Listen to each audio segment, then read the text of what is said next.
Assalamualaikum warahmatullahi wabarakatuh.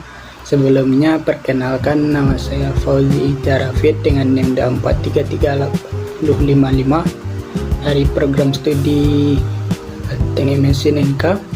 Baik, pada kesempatan kali ini saya akan membahas dua topik yang sangat erat kaitannya dalam dunia metalurgi, yaitu heat treatment atau perlakuan panas dan diagram Fe3C.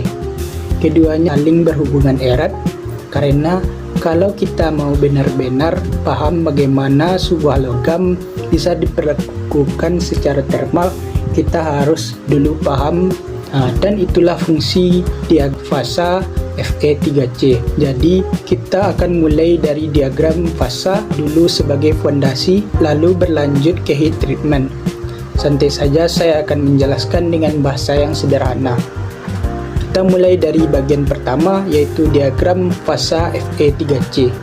Nama ini mungkin terdengar teknis dan rumit, tapi sebenarnya konsepnya cukup mudah kalau diibaratkan dengan kehidupan sehari-hari. Baik, selanjutnya yaitu pengertian diagram fasa Fe3C. Definisinya yaitu sumbu X dan sumbu Y pada gambar. Bayangkan kita punya sebuah peta. Peta itu menunjukkan kalau kita berada pada titik ini dan pada kandungan karbon sebanyak ini, maka baja kita akan berada dalam kondisi seperti ini. Itulah diagram fasa Fe3C. Ini adalah diagram kesetimbangan yang menggambarkan hubungan antara suhu dan kadar karbon pada panduan besi dan karbon. Sumbu horizontalnya atau sumbu X mewakili kadar karbon dari 0% sampai 6,67%. Sedangkan sumbu vertikalnya atau sumbu Y mewakili suhu mulai dari sekitar 200 derajat sampai 1600 derajat.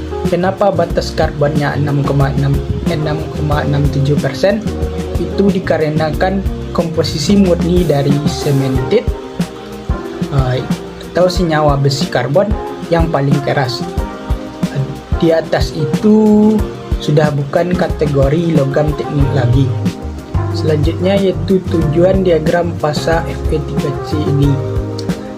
Kita akan mempelajari ini ada 5 alasannya utama. Yang pertama yaitu diagram ini membantu kita mengetahui struktur mikro yang terbentuk di dalam logam. Apakah logam itu vernit, apakah logam itu ferrit, austenite, perlit, atau cemented, tergantung suhu dan karbonnya. Yang kedua yaitu diagram ini menjadi dasar dari semua proses heat treatment. Sebelum kita bisa annealing, hardening, atau tempering, kita harus tahu dulu posisi kita di diagram ini. Yang ketiga, dari struktur mikro, kita bisa memprediksi sifat mekanik. Apakah logamnya keras, kulit, kuat, atau rapuh. Yang keempat, diagram ini membantu kita membedakan baja dan besi cor. Berdasarkan kadar karbonnya, baja itu kadar karbonnya di bawah 2,14%, sedangkan besi cor di atas itu. Yang terakhir yaitu dengan memahami diagram ini kita bisa menghindari cacat material karena kita tahu fasa apa yang seharusnya tidak terbentuk dalam kondisi tertentu. Selanjutnya gambarnya diagram fasa Fe3C ini. Pada diagram Fe3C kelihatannya tidak kompleks, tapi kita akan beda satu persatu. Perhatikan ada beberapa garis batas di dalam diagram ini. Garis-garis itu disebut garis fasa, dan setiap daerah di antara garis itu mewakili kondisi tertentu dari logam. Kalau kita lihat di sebelah kiri ke kanan, kadar karbonnya semakin tinggi. Dari bawah ke atas suhunya semakin tinggi. Ada satu titik yang sangat penting di sini, yaitu titik eutectoid, yaitu pada kadar karbon 0,76% dan suhu 727 derajat Celcius. Di titik ini terjadi transformasi yang sangat penting. yaitu austenit berubah menjadi perlit. Ini akan sering disebut lagi nanti. Ada juga titik autectit, yaitu pada kadar karbon 4,3% dan suhu 1147 derajat Celcius. Titik ini terbentuk dari campuran austenit dan sementit yang disebut ladeburite. Baik, selanjutnya jenis-jenis fasa. Sekarang kita kenali satu persatu fasa yang ada di dalam diagram ini. Yang pertama yaitu ferrit, adalah besi murni dengan kadar karbon yang sangat rendah, maksimalnya hanya 0,022%. Strukturnya BCC, nanti akan dijelaskan, lunak dan ulet. Kalau kita pegang logam yang sangat mudah dibengkokkan, kemungkinan besar itu dominan ferrit. Yang kedua yaitu austenit, adalah fasa yang stabil pada suhu tinggi dengan struktur FCC. Austenit bisa melarutkan karbon hingga 2,14%, jauh lebih banyak dari ferrit. Ketika kita memanaskan baja untuk proses heat treatment, kita selalu menargetkan agar logam masuk ke fasa austenit dulu. Yang ketiga yaitu sementit atau Fe3C, itu adalah senyawa besi dan karbon yang memiliki kadar karbon sebesar 6,67%, sifatnya sangat keras dan juga sangat rapuh. Sementit ini biasanya meningkatkan kekerasan pada baja jika tersebar merata. Yang keempat yaitu perlit, adalah campuran ferrit dan sementit yang terbentuk seperti lapisan-lapisan paralel.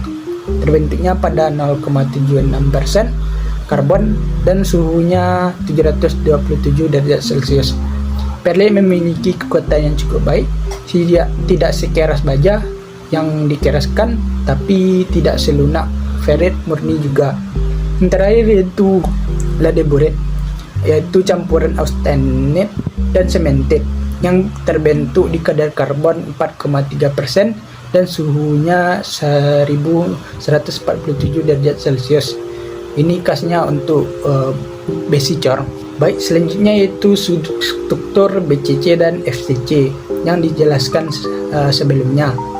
Kita perlu sebentar membahas struktur kristal, yaitu BCC dan FCC.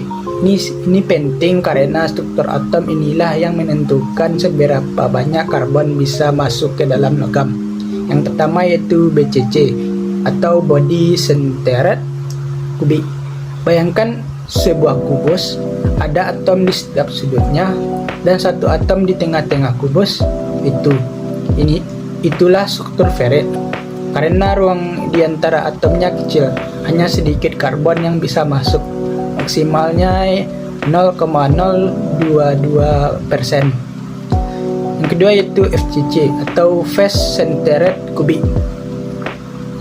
Kubus dengan atom di setiap sudut ditambah satu atom di tengah masing-masing sisi permukaannya. Struktur ini lebih longgar sehingga karbon bisa masuk lebih banyak, hingga 2,14%. Inilah struktur austenit. Jadi saat kita memanaskan baja hingga masuk zona austenit, struktur atomnya berubah dari BCC ke FCC, dan itu membuat logam bisa menyerap lebih banyak karbon. Baik, selanjutnya cara membaca diagram fasa Fe3. Cara membaca diagram ini sebenarnya sangat mudah. Ada 4 langkah saja. Yang pertama yaitu tentukan dulu berapa kadar karbon material. Ini kita cari di sumbu horizontal. Langkah kedua yaitu tentukan pada suhu berapa kita ingin mengetahui kondisi logam tersebut. Biasanya di sumbu vertikal. Langkah ketiga yaitu tarik garis dari kedua titik itu sampai bertemu di satu titik dalam diagram. Langkah keempat yaitu lihat titik itu ada di daerah fasa mana. Daerah itulah yang menggambarkan struktur mikro logam tersebut. Satu hal yang perlu diingat, jika kadar karbon di bawah 2,14% itu adalah baja. Jika antara 2,4 1,14% sampai 6,67%, itu adalah basic core. Perbedaan ini sangat fundamental dalam metalurgi. Selanjutnya, alat yang digunakan dalam mempelajari dan membuktikan diagram fasa secara langsung di laboratorium. Ada beberapa alat yang digunakan. Yang pertama yaitu furnace atau tunggu untuk memanaskan logam. Yang kedua yaitu termokopel atau dan temperatur controller untuk mengatur suhu dengan tepat. Karena dalam studi diagram fasa, presisi suhu sangat penting. Kemudian ada mikroskop metalurgrafi. Adalah alat yang sangat menarik karena dengan mikroskop ini kita bisa benar-benar melihat struktur mikrologam, apakah itu perlit, ferrit atau martensit. Sebelum diamati, spesimen harus dipreparasi dengan mesin poles dan mesin amplas metalografi. Ada juga alat uji kekerasan seperti Brinell, Rockwell, atau Vickers, karena perubahan fasa pasti diikuti perubahan kekerasan. Dan terakhir, dilatometer adalah alat yang bisa mendeteksi perubahan fasa berdasarkan perubahan panjang fisik spesimen saat dipanaskan atau didinginkan. Baik, selanjutnya yaitu tabel perbandingan fasa. Di sini ada tabel ringkasan semua fasa yang sudah kita bahas pada beberapa poin. Perhatikan bahwa ferrit sangat terbatas dalam menyimpan karbon, hanya 0,022%, bandingkan dengan austenit yang bisa menyimpan hingga 2,14%. Cemented adalah satu-satunya fasa dengan kadar karbon tetap, yaitu 6,67%. Tidak berubah, tidak bisa dikurangi, itulah komposisi tetapnya. Selanjutnya perlit, terbentuk tepat di titik eutectoid. Ini adalah transformasi kunci yang selalu menjadi acuan dalam proses heat treatment. Dan delta Besi adalah fasa yang hanya ada pada suhu sangat tinggi di atas 1400 derajat Celcius, tidak terlalu relevan dalam pengerjaan logam sehari-hari, tapi penting secara teoritis. Lanjut, yaitu kesimpulan diagram fasa. Jadi dari pembahasan diagram fasa Fe3C kita bisa simpulkan 3 hal. Yang pertama yaitu diagram ini adalah peta navigasi kita dalam dunia metalurgi besi karbon. Tanpa peta ini kita tidak akan tahu harus memanaskan logam sampai suhu berapa, apa yang akan terjadi setelahnya. Yang kedua yaitu dengan memahami fasa-fasa seperti ferrit, austenit, cemented, perlit, ladeburit, serta struktur BCC dan FCC, kita bisa merancang proses heat treatment yang tepat sesaran. Yang terakhir yaitu pemilihan kadar karbon yang tepat adalah kunci, karena kadar karbon menentukan fasa yang terbentuk, dan fasa itulah yang menentukan sifat mekanik produk akhir kita. Nah, sekarang kita sudah punya fondasi kuat. Mari kita lanjut ke bagian kedua yaitu heat treatment. Kita masuk ke bagian kedua yaitu heat treatment atau disebut perlakuan panas. Kalau tadi diagram fasa adalah petanya, maka heat treatment adalah perjalanannya. Pengertian heat treatment secara sederhana, heat treatment adalah kumpulan proses pemanasan dan pendinginan yang dilakukan secara terkontrol untuk mengubah sifat fisik dan mekanik logam tanpa mengubah bentuk fisiknya. Kenapa kita perlu mengubah sifat logam? Karena tergantung fungsinya, logam dibutuhkan dalam kondisi yang berbeda-beda. Misalnya pisau butuh permukaan yang keras agar tidak cepat tumpul. Pegas butuh logam yang ulet agar bisa kembali ke bentuk semula setelah ditekan. Roda gigi mesin butuh kombinasi keras di luar tapi tidak rapuh di dalam. Melalui heat treatment ini, kita bisa merekayasa sifat-sifat itu. Kita bisa meningkatkan kekerasan, keuletan, kekuatan, maupun ketangguhan sesuai yang kita butuhkan. Hal utamanya adalah tuku atau furnace, karena semua proses ini dimulai dari pemanasan yang terkontrol.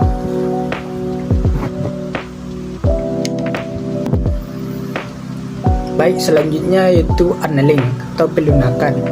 Proses pertama yaitu annealing atau pelunakan adalah proses yang paling lembut di antara semua heat treatment. Caranya yaitu logam dipanaskan hingga di atas suhu kritis, biasanya sekitar 700 sampai 900 derajat Celcius, lalu dibiarkan mendingin di dalam tungku secara perlahan, tidak dikeluarkan, tidak didinginkan paksa, dibiarkan saja sampai dingin sendiri bersama tungkunya. Tujuannya justru kebalikan dari pengerasan. Kita ingin melunakkan logam.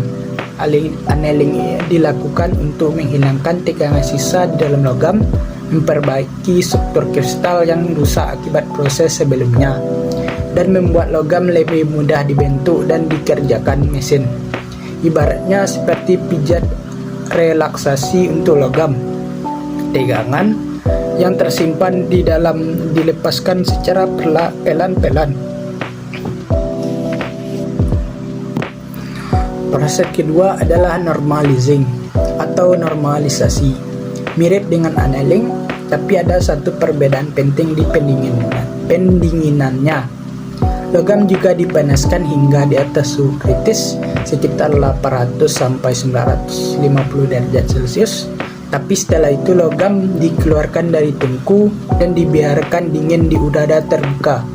Ini lebih cepat dari annealing, tapi masih lebih lambat dari quenching. Karena pendinginannya cepat, hasilnya pun berbeda. Normalizing menghasilkan butiran logam yang lebih halus dan seragam. Kekerasan dan kekuatannya lebih tinggi dibandingkan hasil annealing, tapi tidak setinggi hardening. Normalizing biasanya dilakukan untuk mengembalikan kondisi logam ke sifat normal setelah mengalami proses tempa, roll, atau pengerjaan mekanisme lain yang membuat struktur butirnya tidak seragam. Proses ketiga adalah hardening atau pengerasan. Ini adalah proses yang paling sering dikaitkan dengan heat treatment secara umum. Tujuannya jelas, membuat logam sekeras mungkin. Caranya logam dipanaskan hingga masuk zona austenite. Zona austenite tadi ada diagram fasa. Suhu yang digunakan sekitar 780 sampai 900 derajat Celcius. Di zona austenite, karbon sudah larut merata ke seluruh struktur logam. Setelah itu logam langsung didinginkan dengan sangat cepat. Proses ini disebut quenching yang akan kita bahas selanjutnya. Pendinginan cepat ini membuat karbon terjebak di dalam struktur logam dan tidak sempat membentuk perlit. Hasilnya adalah struktur yang disebut martensit, sangat keras tapi juga sangat rapuh. Itulah mengapa setelah hardening, logam biasanya harus ditemper dulu.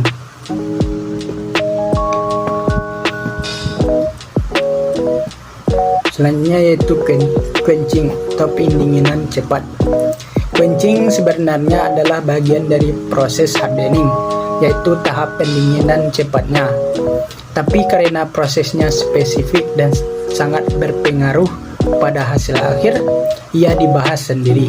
Setelah logam dipanaskan hingga austenite, logam langsung dicelupkan ke dalam media pendingin. Ada 3 media utama yang digunakan, yaitu air, minyak atau oli, dan larutan garam. Masing-masing punya tingkat kecepatan pendinginan yang berbeda.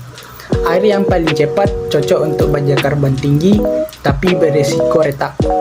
Oli lebih lambat dan lebih aman dari retak, cocok untuk baja paduan.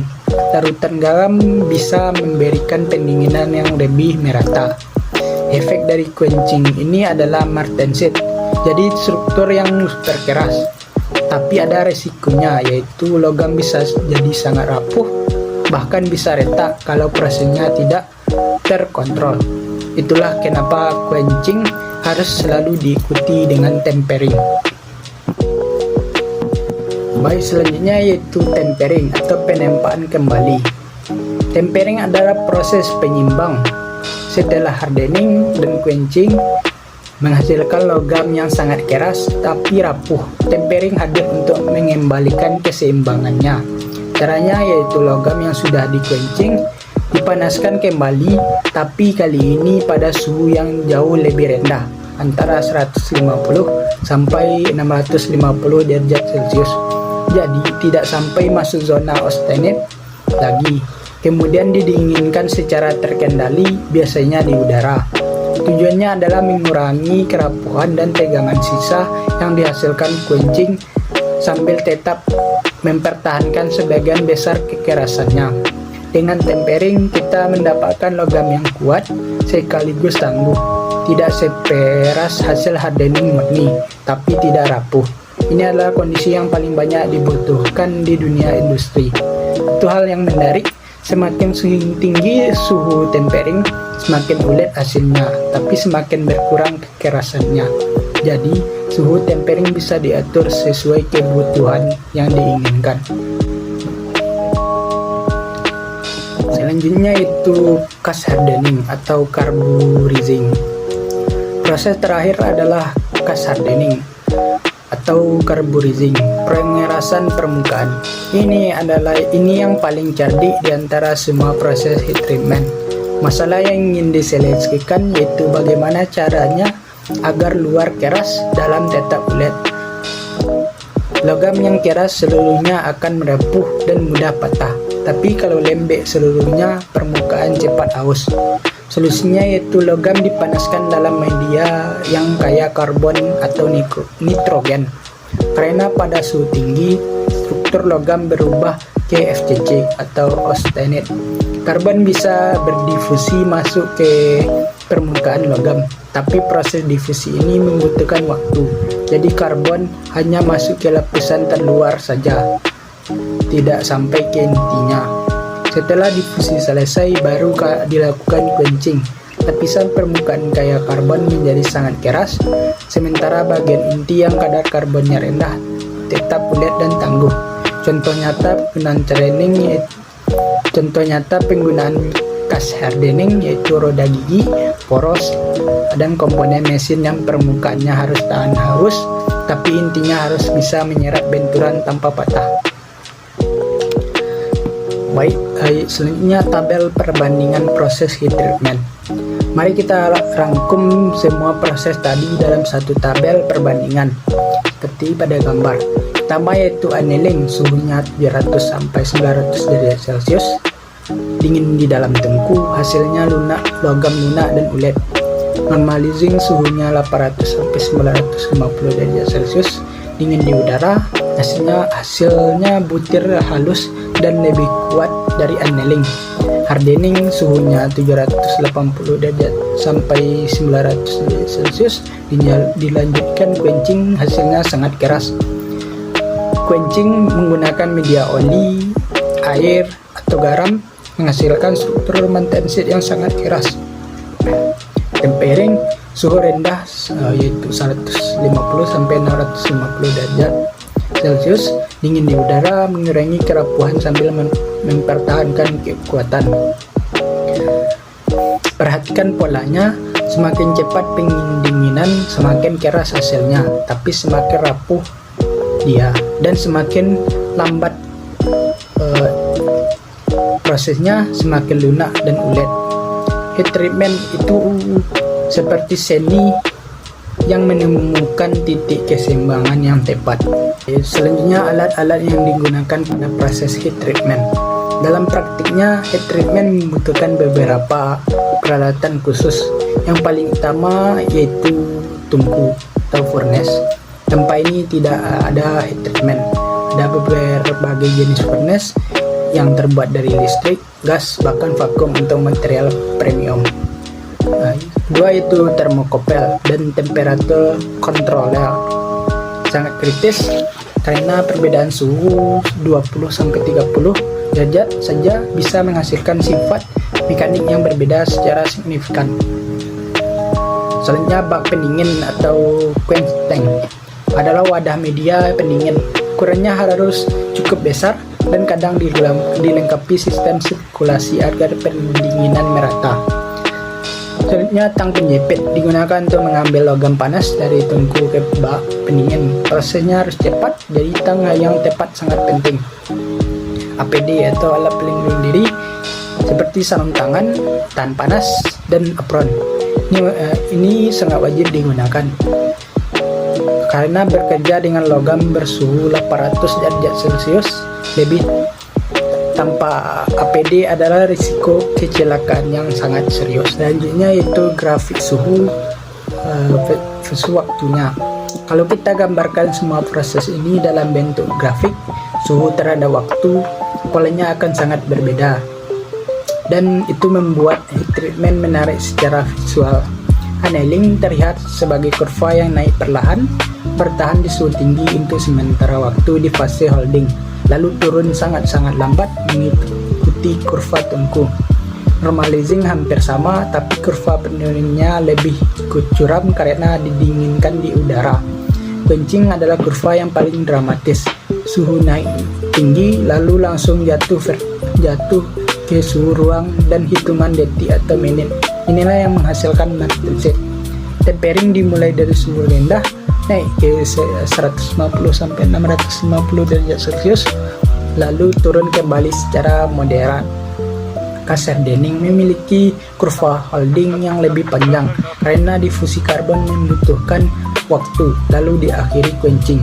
Dari grafik ini kita bisa lihat bahwa kecepatan pendingin adalah variabel paling kritis dalam proses heat treatment. Selanjutnya kesimpulannya, kita sudah membahas dua topik, yaitu heat treatment dan diagram FE3C, dan saya ingin menutup dengan 3 poin kesimpulan yang saling terhubung. Pertama, diagram fasa FE3C adalah fondasi ilmiah di balik semua keputusan dalam heat treatment. Tanpa memahami diagram ini, proses heat treatment hanya akan jadi trial and error. Kedua, setiap proses heat treatment baik annealing, normalizing, hardening lainnya memiliki tujuan dan karakteristik yang berbeda-beda. Tidak ada yang paling baik secara absolut. Yang terbaik adalah yang paling sesuai dengan kebutuhan yang kita inginkan. 3, di balik semua proses ini ada satu prinsip inti yang harus selalu diingat. Sifat mekanik logam dapat direkayasa melalui kontrol suhu dan laju pendingin. Inilah kekuatan dari ilmu metalurgi fisik. Kita tidak hanya menerima sifat logam apa adanya, tapi kita bisa merancangnya. Baik, semoga presentasi dari ini bermanfaat.